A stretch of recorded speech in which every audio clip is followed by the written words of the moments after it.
Une décharge fermée depuis une dizaine d'années, aujourd'hui recouverte de panneaux solaires. C'est ce qu'on appelle une reconversion industrielle.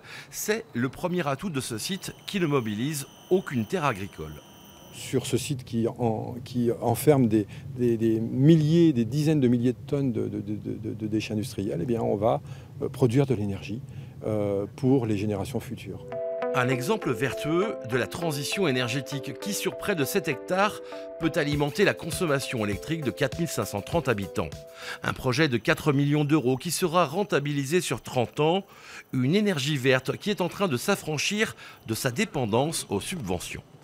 Aujourd'hui, on est sur une subvention qui est dite marché plus prime. On vend sur le marché, on a une petite prime d'EDF. Et demain, et nous, c'est notre conviction, on va aller vers un marché qui est totalement de gré à gré. Il n'y aura plus de subventions.